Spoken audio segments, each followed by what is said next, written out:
সেই চুক্তিতে আমরা এখনো সাইন করলাম না। আমরা কি করলাম, 92 একটা চুক্তি, ইউরোপের একটা চুক্তি, সেই চুক্তিটাকে আমরা সাইন করলাম। আমাদেরকে একটা ধোঁকাবাজি করা হলো। এই চুক্তি কেন সাইন করা হয় না? কারণ ভারত ক্ষিপ্ত হবে। গঙ্গা ব্যারেজ এটা করা হয় না কেন? ভারত ক্ষিপ্ত হবে। তিস্তার সব প্রজেক্ট রেডি ফান্ডিং এর জন্য, তিস্তাকে আবার বলা হলো যে তিস্তা বারের লোকের কথা শুনতে হবে, আবার সেটাকে 4 বছর লাগবে সেই পরিকল্পনা করতে। তাকে একটা থিওরিটিক্যাল সাপোর্ট দেয়। এখানে আমাদের ডিনাউন্স করা উচিত, সকল রকম ভায়োলেন্সের ঊর্ধ্বে উঠতে হবে, সকল রকম আইন শৃঙ্খলার যে ভঙ্গ করে তার ঊর্ধ্বে উঠতে হবে। এইটার যদি আমরা আইন শৃঙ্খলা প্রতিষ্ঠিত না করতে পারি, মানুষের জীবনের যদি মর্যাদা আমরা না দিতে পারি, মানুষের একটা ডিগনিটি আছে, আইনের উপর আস্থা যদি আমরা না রাখি, আমরা সভ্য জাতি হিসেবে এস্টাবলিশড হতে পারবো না। এই যে মব জাস্টিস হচ্ছে, it is a crime against humanity. একটা লোক জানে না, মব জানে, মব চিনেও না তাকে, যে তাকে পিটিয়ে মেরে ফেলাই দিতেছে। এটা তো ছিল আপনার স্বাধীন হওয়ার পরেও, কিন্তু মব জাস্টিস ছিল। ভারত পাকিস্তানের কথাটা একটু আগে ই করি। জেনারেল সাহেব কারেক্ট কথা বলছেন। এইখানে সবচেয়ে বড় যে সমস্যাটা হয়েছে যে আপনার সিন্ধু চুক্তি। সিন্ধু চুক্তি সারা পৃথিবীতে যতগুলি পানি চুক্তি হয়েছে তার মধ্যে 2টা চুক্তিকে ধরা হয় মডেল এবং খুব প্রশংসিত। একটা হচ্ছে সিন্ধু চুক্তি, যেটা ওয়ার্ল্ড ব্যাংকের মধ্যস্থতায় 1960-তে হয়েছে পাকিস্তান এবং ভারতের ভিতরে। 3টে ওয়ার হয়েছে, কিন্তু এই চুক্তি হয় নাই, বাতিল হয় নাই বা কোনো সমস্যা হয় নাই এই 60 বছরে। আর একটা হলো মেকং নদী চুক্তি।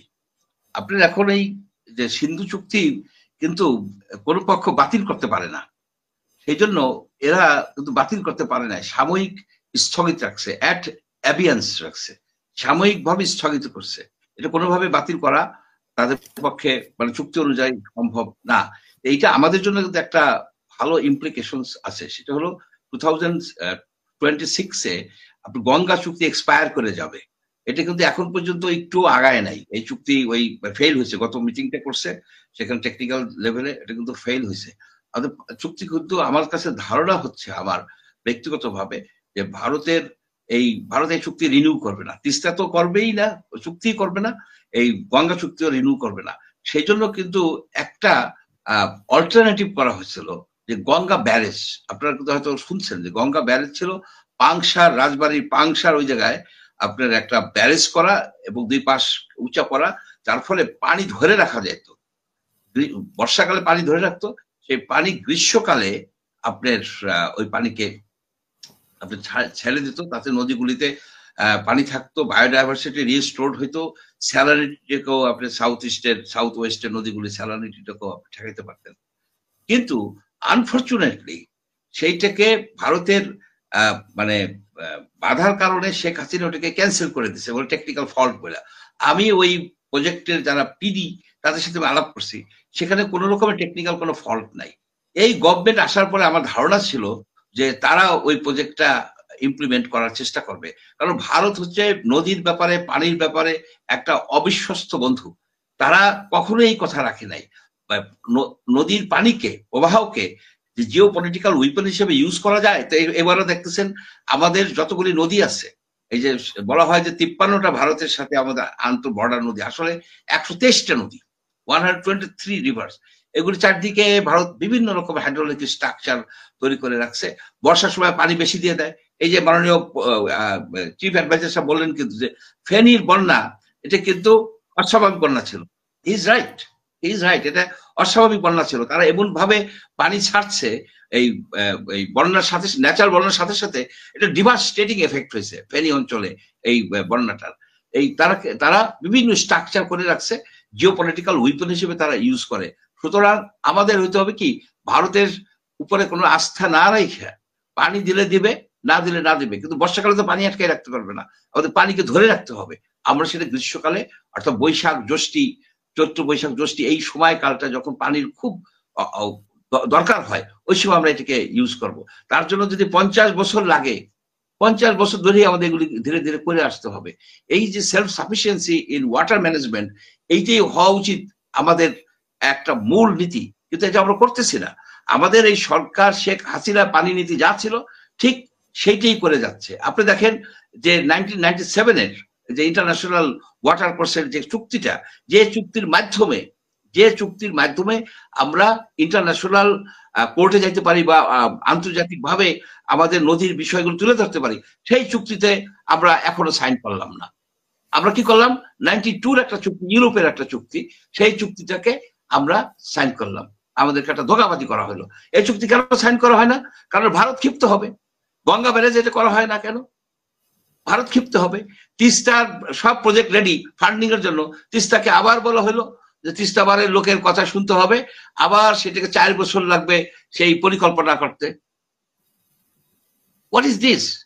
আমাদের তো ধারণা ছিল শেখ হাসিনার কে সরানোর পরে, তার সরানোর পরে সে ভারত বন্দনার ছিল তার, সেটা করছে, কিন্তু আমরা এখন করি কেন?